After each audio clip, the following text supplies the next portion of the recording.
Friends, आप भी जो रेसिपी मैं बता रही हूँ ना, वो सेम टू सेम फॉलो कर लीजिएगा।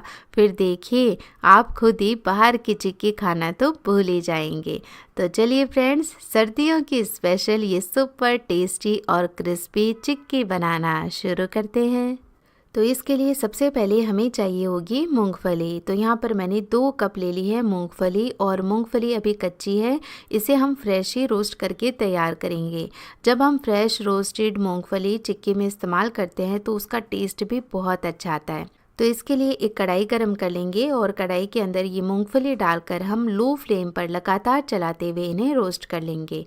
मूंगफली में क्योंकि ऑलरेडी काफ़ी ऑयल होता है तो ये बहुत ही जल्दी से रोस्ट हो जाती है। तो कभी भी आप इसे ज़्यादा फ्लेम पर रोस्ट ना करें, क्योंकि बस लगातार चलाते हुए लो फ्लेम पर मैंने मूंगफली को बढ़िया से रोस्ट कर लिया है।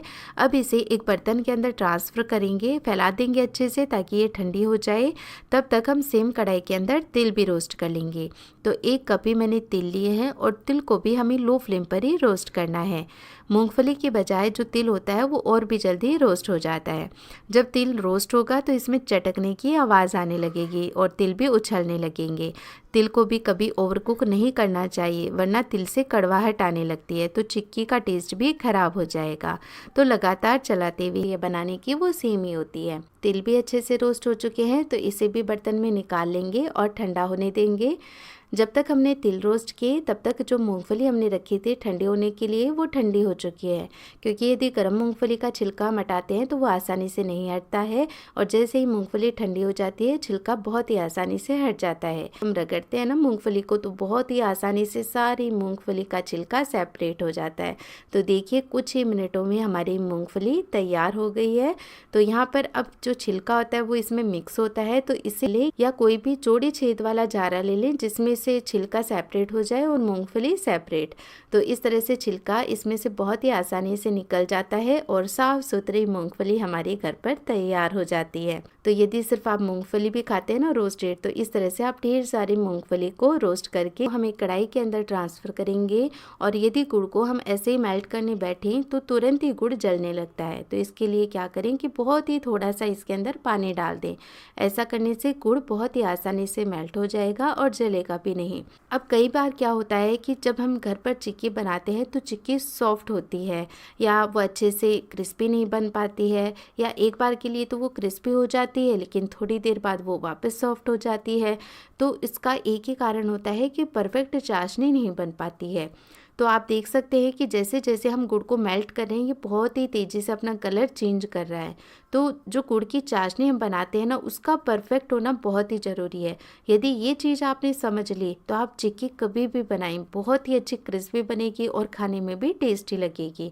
और यहाँ पर हम कोई भी केमिकल वगैरह कुछ भी इस्तेमाल नहीं करेंगे, एकदम सिंपल चीज़ों से ये चिक्की बनाएंगे और तो भी बहुत ही अच्छी क्रिस्पी बनेगी।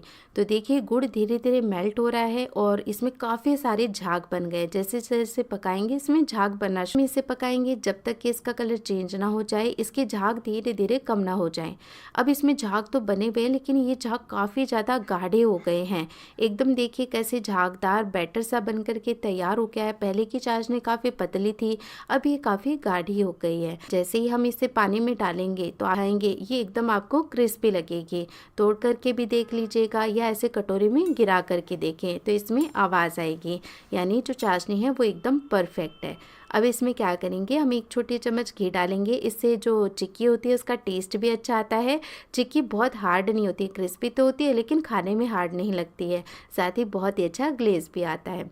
घी जैसे ही मिक्स हो जाएगा हम ये मूंगफली और तिल इसके अंदर डाल करके सारी चीज़ों को अच्छे से मिक्स कर लेंगे। अब क्योंकि चाशनी एकदम परफेक्ट है और मूंगफली और जो तिल है वो पहले से रोस्टेड है, तो अब हमें इसे बहुत ज़्यादा देर पकाने की ज़रूरत नहीं है। बस सारी चीज़ें अच्छे से मिक्स हो जाएंगी तब तक हम इसे पका लेंगे।